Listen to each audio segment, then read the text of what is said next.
Hello guys, welcome back to my channel. আমার channel তোমাদের সবাইকে স্বাগত জানাই। আজকে আমি নিয়ে এসেছি একটা গণেশ পুজোর ভিডিও নিয়ে। আমার বাড়িতে গণেশ পুজো হয়, আমি নিজেই সুন্দর করে নিজের মতন করে গণেশ পুজো করি। তারই কিছু মুহূর্ত তোমাদের সঙ্গে আজ আমি শেয়ার করতে চলেছি। ভিডিওটি অবশ্যই দেখো, ভালো লাগলে অবশ্যই লাইক কমেন্ট করে দিও। আগে আমি গণেশ পুজো করেছি 3 বছর, পুরোহিত দিয়ে সুন্দর করে পুজো করতাম। এখন আমি নিজের মতন করে গণেশ ঠাকুরকে পুজো করি। এখানে আমি গণেশ ঠাকুরকে এখন স্নান করাচ্ছি।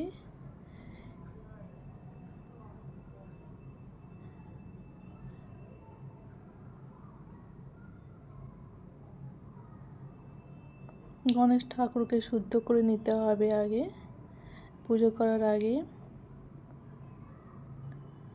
গঙ্গা জল দিয়ে গণেশ ঠাকুরকে স্নান করে নিচ্ছি।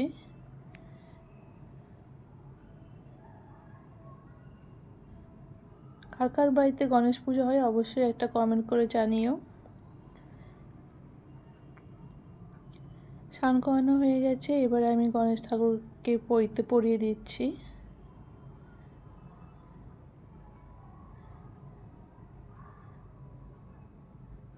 এবার একটা লাল চেরি দেখো গণেশ ঠাকুরকে আমি পরিয়ে দিয়েছি। এরপর আমি গণেশ ঠাকুরকে নতুন মালা কিনে নিয়ে এসেছি, সেই মালা আমি পরাচ্ছি। প্রতি বছর নতুন মালা আমি কিনি, আসন কিনি। গণেশ ঠাকুরের জন্য সব নতুন দিয়ে আমি পুজো করি। এটা আমার অষ্টধাতুর গণেশ ঠাকুর, লক্ষ্মী গণেশের মূর্তি। এটাকে আমার স্নান করানো হয়ে গেছে, এটাকে আমি মালা পরিয়ে দিচ্ছি গণেশ ঠাকুরকে।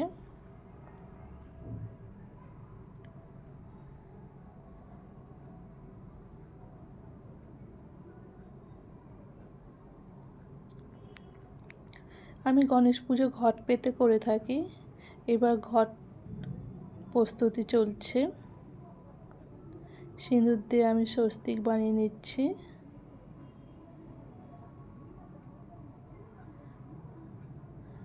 লাল গণেশ ঠাকুরের ভীষণ প্রিয় একটা রং।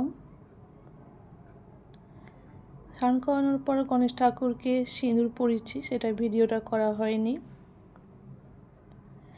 এবার আম পল্লবে সিঁদুর দেওয়ার পালা।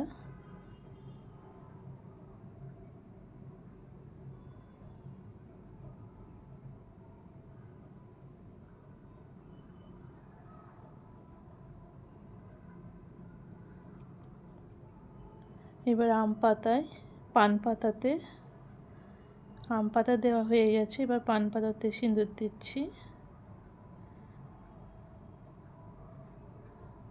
স্নান করানোর পর গণেশ ঠাকুরকে সিঁদুরের তিলক লাগাতে হয়।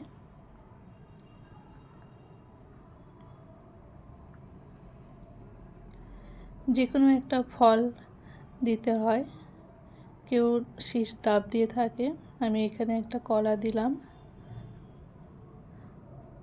ঘটের মধ্যে একটা সুপারি দিয়েছি।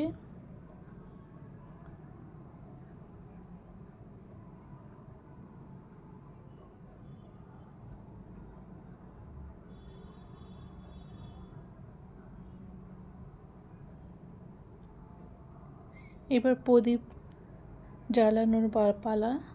গণেশ ঠাকুরকে স্নান করিয়ে, তাকে নতুন বস্ত্র পরিয়ে, নতুন মালা পরিয়ে যখন আসনে স্থাপন করবে, তারপর ঘট সাজিয়ে যে পঞ্চদ্রব্যের উপর ঘট রাখতে হয়। পঞ্চদ্রব্যের উপর ঘট রাখার পর এরপর ধূপ আর ধুনো প্রজ্বলিত করতে হয়।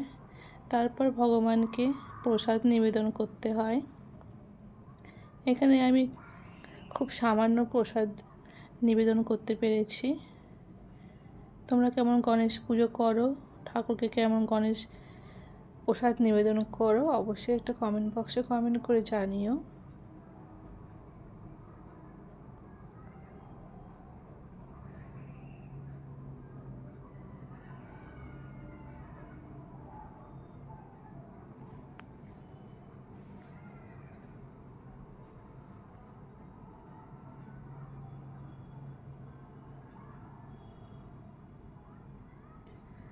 এরপর গণেশ ঠাকুরকে লাল ফুল দিয়ে পুজো করতে হয়। লাল ফুল আর দুব্ব ঘাস এই দুটো গণেশ ঠাকুরের ভীষণ প্রিয় জিনিস। দুব্ব ঘাস পেলে ভগবান গণেশ আর কিছুই চান না। আর সবাই জানো ভগবান গণেশের ভীষণ প্রিয় একটা খাবার হচ্ছে মোদক। মোদক দিয়ে দাও, লাল ফুল আর দুব্ব ঘাস দিয়ে দাও, গণেশ ঠাকুর অনেক খুশি হয়ে যান। এখানে আমি লাল জবা ফুল দিয়ে পুজো করছি।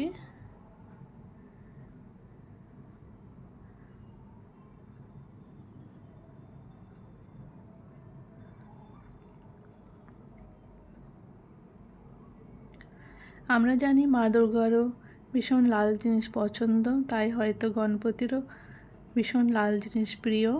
তাই লাল বস্ত্র, লাল সিঁদুর, লাল ফুল আর দুব্ব ঘাস ভীষণ ইম্পর্টেন্ট একটা জিনিস গণেশ ঠাকুরের পুজোর জন্য। এরপর গণেশ ঠাকুরকে আমি আরতি করে নিচ্ছি। ধূপ ধুনো দিয়ে আরতি করে নিচ্ছি।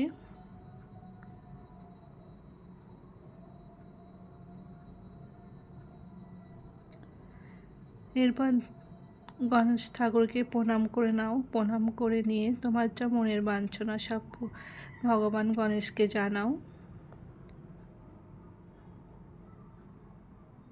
তাহলে আমার এই পুজো কেমন হয়েছে অবশ্যই এটা